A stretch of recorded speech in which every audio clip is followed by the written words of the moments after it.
TitleMatchNetwork.com. Early memories of wrestling Killer Kowalski. Killer Kowalski was my first big name match.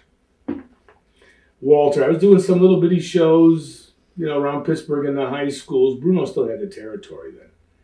I remember Kowalski was there, so I came in one day, and I was used to wrestling like, Slip Mahoney Dorsey, or the local jabroni guys that we had, nice guys. They'd work at Walmart during the day and wrestle on the weekend. And so I'm in there one time, and Bruno said, "Oh yeah, we were wrestling Killer Kowalski," and I was like nervous, but I was still young. I was like 22, maybe not even into the year, and Walter was walking out to the ring. I remember at that time Walter looked like he was 9 feet tall. And he'd get in the ring, and Kowalski's thing, and everybody kind of had their own thing in the business. But one of Walter's things was he never blew up. That was an honor to him. He never got tired.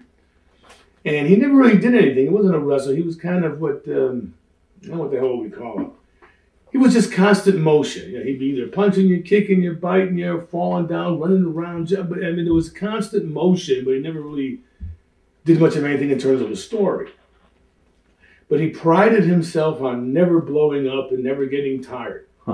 So I was kind of nervous. But we had a pretty decent match, if I remember right. But then afterwards, I went back to the dressing room, and Kowalski was laying down flat on the table and going, and one of the guys was like pumping his heart. Kind of a rib saying, "Hey kid, you blew up Kowalski." What are your thoughts on Bruiser Brody? Oh, Frank, he was a classic. Frank was a good guy to me. We had a good time, but Frank was not a good businessman. His MO was, for some reason, to really give promoters a tough time. And I disagree. I like Frank, but I disagree with his philosophy on business because he was kind of an attraction. He was a big guy.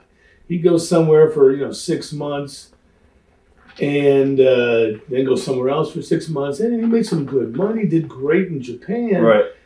But for some reason, and I don't know why, he'd go in there for 2 or 3 months and beat everybody. And then when it got time to wrestle the main event, he'd show up for a couple. But when it was time for the main event to end and the good guy be the hero, right, Frank wouldn't show up.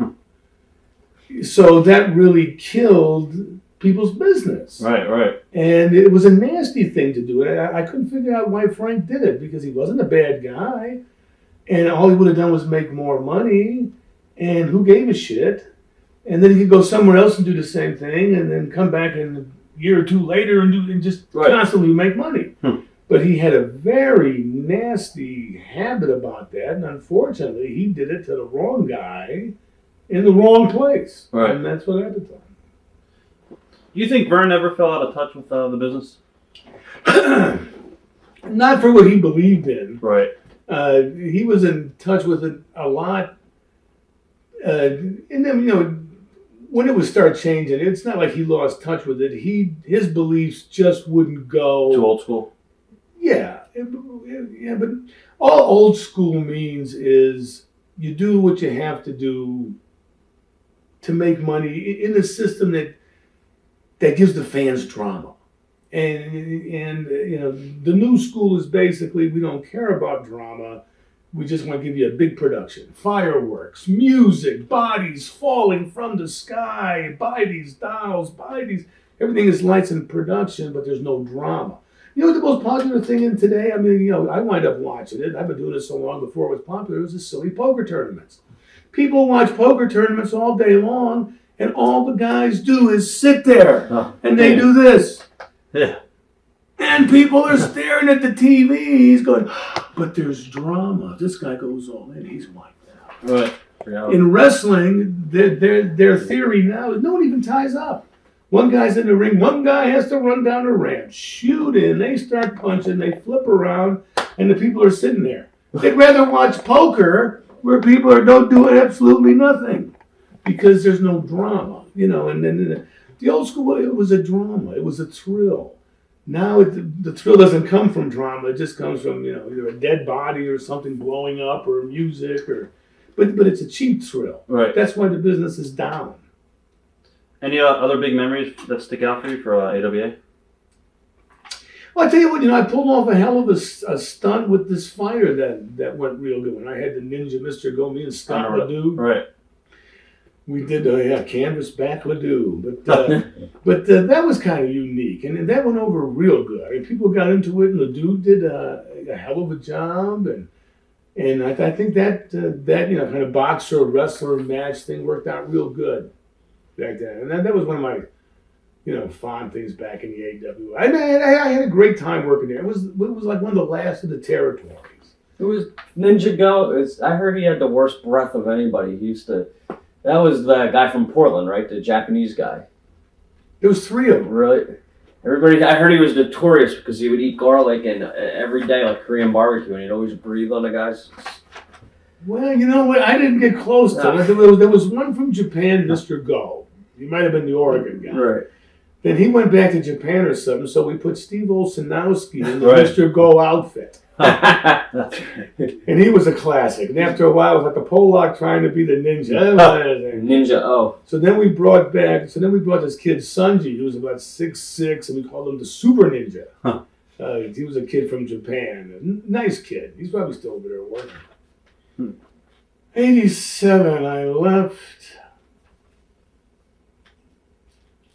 Wow, I'm going to go back in some brain cells here.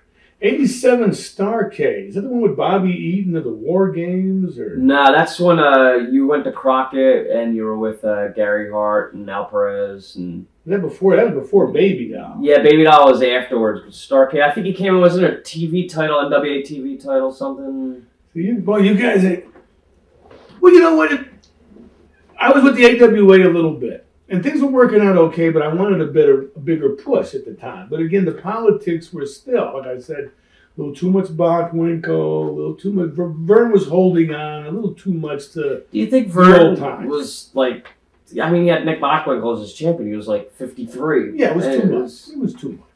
Yeah, but I think it might have been even to the point, but after Jesse took off and the Hulk took off and this guy took off, that maybe at least Bockwinkel.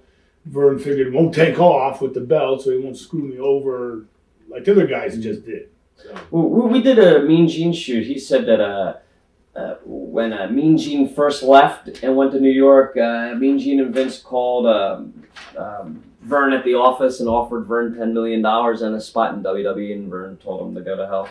Is that true? Maybe. Yeah. I don't know for sure, but...